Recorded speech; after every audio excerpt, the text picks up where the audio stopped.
for over 400 years. And they could still look at them and say, these people are not part of us. These guys, they pay their tax. They have been contributing to the welfare of the entire state or the entire nation. They even do things that help the nation. They are multiplying. So if they are multiplying, it's the nation that is also multiplying. But this new faith will come and say, see, and he convinced all the elders, he convinced all the council that don't be deceived. These people you are looking at, they are not for us. So they were being punished for an offense they have not committed. He said, let us begin to mess them up now. Before there is a war that will come up, they will go and fight with our enemy. I don't know if you understand. Somebody just look at you and say, the way this guy is going, this guy will become our head in this place. So let us start giving our bad jobs that will spoil our appraiser. Say, why do you want to do so? He said, because if he becomes the head, he will deal with us in this place. So he said, but he has never dealt with you. And he said, yes, I know. Let us start doing it to prevent it. So somebody start maltreating you. Somebody start fighting you for a perceived thing they see that you are going to do in the future. Not that you have done it. You have not even started doing it. You have not even done anything that look like it. But somebody just perceive that, think that it is better for them to first be your enemy now, to oppose you now, so that you do not rise to that position where you can become their major. That is Egypt for you.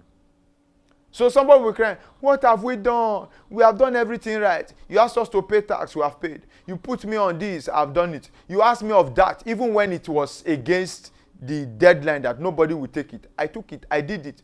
What else does Egypt want from you? What else do you think they want? They want to be able to bring you into a place where you can be controlled. They want to bring you into a place where you can be subdued. They want to bring you into a place where you can be contained. That your growth is too much to be handled by them. And that is not the first time. Let me show you. Genesis 26 verse 16.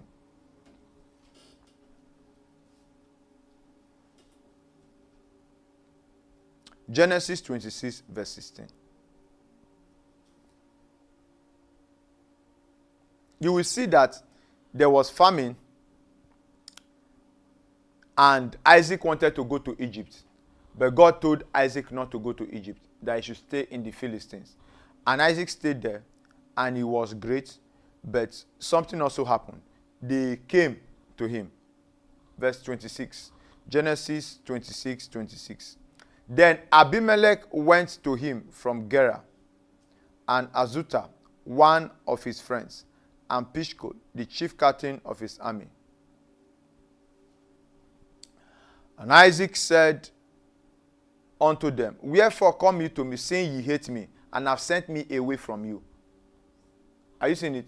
Say, why do you come to me, saying that you hate me, and you have sent me away from you? Why are you coming to me? And look at what they said. And they said, we saw certainly that the Lord was with thee.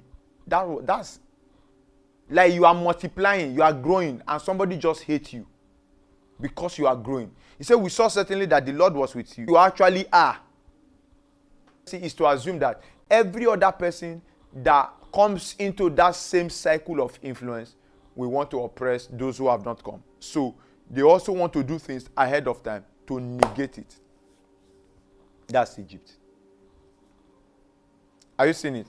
So they entered into a covenant with Egypt. With Abimelech. Isaac entered into a covenant with Abimelech. And the rest they say is what? Is history. Now, back to Exodus 1.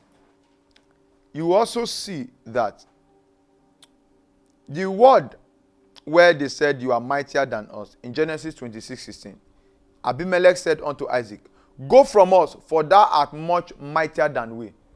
That's Genesis 26:16. Thou art much mightier than. They sent someone out. This is the Philistine. They sent him packing because they perceived he was much mightier than them. But for Egypt, Egypt will not send you packing. Listen. The Philistine, they sent Isaac away. They got to where Isaac was. And what did they do? They entered into a covenant with him that as you are growing, please don't hurt us. Egypt, they will not send you away. You are not going. They will shrink you to size. That's how Egypt works. Egypt will shrink you. That's why it's oppression. It will press you until you become a handful. Egypt is only okay until you are just a handful. You are just 70 people. What can you do? But you become by the time you become 7 million, no. You begin to see things begin to pop up. Enmities. Yes. Why? Because it's the system of Egypt. Egypt is concerned when multiplication, fruitfulness, and greatness is becoming your Lord. Instead of that system to come and, even draw from you, even benefit from what is happening, they would rather look for a way to shrink it to size. If not any size, at least. And the standard size is anything below them. You understand? Anything below them means that as long as, if I am 100, as long as the person is 98, I'm okay. But once the person is 101, yes. As long as he's 98 and me I'm 120, I'm okay. So Egypt, the system of Egypt, whether it's in your place of work, whether it's in your family, whether it is anywhere you find yourself, is that it wants to shrink men into a size that is comfortable, that does not threaten their security. So you will see that this Pharaoh has a sense of insecurity. Are you learning something? So when you have a leader who is not secured in himself, he will activate Egyptian treatment. I hope you are learning something. So because if you don't know this thing, you will just wonder why suddenly someone who was nice is now unnice, if there's any word like that. So the new Pharaoh has what? Insecurity. Because when you see everything that he was saying here, it revolved around, and it is personal insecurity, but he tied it to a national insecurity. It was his own personal, he had insecurity issues. Because many times when a leader or you are under a leadership that has insecurity issues, you see that your growth, your prosperity, your money, even when it's not. Even if you bring yourself down to the minimum level, it is only okay as long as that minimum level is below the ceiling, is below the standard. If that minimum level is still higher than their level, you are still a challenge. Are you with me? So, for anyone that has insecurity issue, know that the next thing that will erupt as after insecurity is strife. Strife. There will be contention. There will be maltreatments. There will be strife. So it is at this point, if you find yourself there, you begin to ask God for the Exodus strategy. Because for every Egyptian treatment, there is an Exodus strategy in God. I hope you are learning, because, by the way, let me put this one. This thing I'm teaching is not applicable to marriage. Once you are married for life. There's no Exodus. Let me quickly put a caveat. In case you are watching me from anywhere, I want to say it again. If you are married to Pharaoh, you are married for life. There's no Exodus in marriage. If you are married to a Pharaoh that does not know Joseph, or a task stress, both of you will do the task together. There is no Exodus anywhere.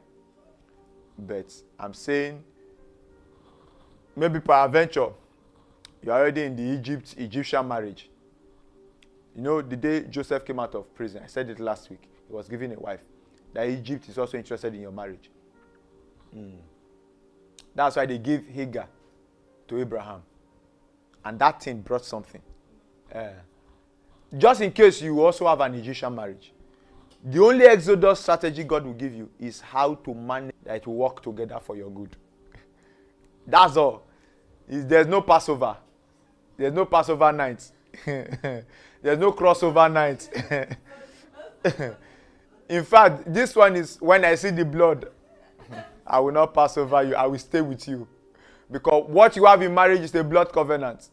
It cannot be broken. And the blood has already stained your lintel. This blood attracts a sit-over, not a Passover. Are you with me? So let me quickly put that before someone is saying, hey, this pastor is speaking my mind. Yes, let me quickly learn. Exodus of a bad marriage. There is no Exodus strategy. The only strategy you have is to pray that God should help you and give you wisdom. He said that you are singing the praises of Joseph. Joseph is long dead. And this new Pharaoh is trying to see how he can do something new, that people will not talk of Joseph again. Because that's the sign of insecurity. An insecure person, when it comes to anywhere where he finds that people are talking good of someone who maybe they don't know, or maybe their predecessor, you will see that they try as much as possible to wipe out the memory of that person. A Pharaoh that knew not Joseph. They will try as much as possible to wipe out the memory of that person, because there's no way you can forget the name of Joseph in Egypt. If you forgot, maybe by accident, if you forget Joseph, you can't forget the famine. You can't forget the famine. There's no way in the Egyptian history you can forget a famine of that magnitude. And the only way, everybody must narrate the famine that, if not for Joseph. So there's tendency for you to say, who is that Joseph? So when we are saying a Pharaoh that does not know Joseph, does not necessarily mean that he did not know that Joseph existed. He refused to acknowledge the honor that was given to Joseph. Why? Because of what? Insecurity. Because when people are insecure, the only way to treat their insecurity is to fight the memory of someone who is no longer in that organization, who is no longer in that place. But they are that the name of that person will not be given the due honor. Are you saying it now?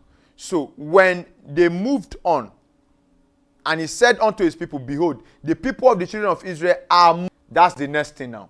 He has fought their ancestors. He did not know Joseph. Are you saying it? Now he's coming now to their present state. He wants to fight their present state because of the future. Are you learning something? He's making reference from their past. Who is what? Joseph. He said unto his people, the people of these children of Israel are more, it means they are in number, they are more, in capacity, they are mightier than we.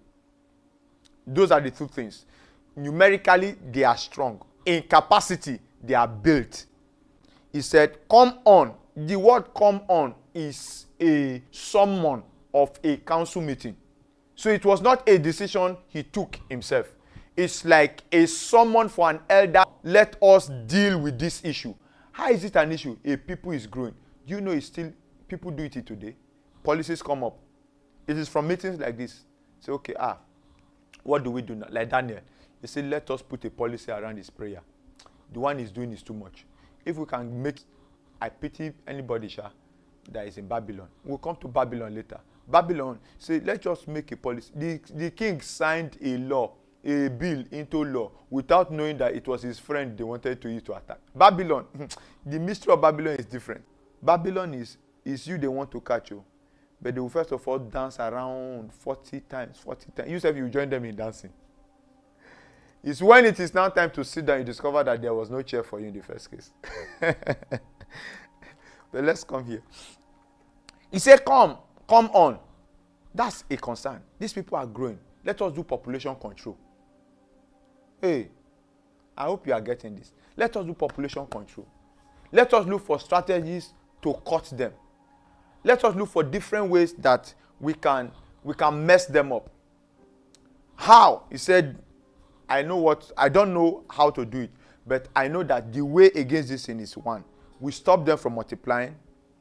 We stop them from being fruitful. And so that they will not be able to. Therefore, if therefore let out any war, they join also unto our enemies. It means that Their loyalty was being questioned because they were multiplying. So insecurity can make someone question your loyalty. Insecurity can make someone question your loyalty. You see it now. Their loyalty was being questioned because they were getting blessed. So insecurity creates strife. Insecure. You will see them that their body language will be towards strife and contention. Secondly, when people are insecure, you see that they question the loyalty of everybody just because those people are progressing. Say, don't worry, this one, he will not be loyal. By the time he makes more money now, you will not see him again. You know those kind of future perception that you have already been concluded upon. The money you have not even made it. The progress, the office you have not even gotten it yet. But it is already concluded that at this one, you are already guilty of a thing that you have not entered into. And they are waiting for you to prove yourself. And in this case, they are not even waiting for you to prove yourself. They start dealing with you. They start attacking you for something you have not yet done. He said, and so get them up out of the land. Therefore, that's the execution. The strategy is we will deal the problem. Statement of problem is number 9. They are mighty and they are more. The strategy is let us deal with them wisely. That's verse 10. So that they will not multiply. Say if you deal with it, are you saying it? The word wisely is to deal with them in a shrewd way, in a cunning way, that we must undo what is causing them to multiply. Because it's the food we are eating, they are eating. It's the sun that is shining upon us that is shining upon them. How come they are multiplying more than us in our own land? How come they are growing more than us in our own land? He said, let us deal wisely with them, lest they multiply and it come to pass. And it come to pass that when there falleth out any war, they join us unto our enemies.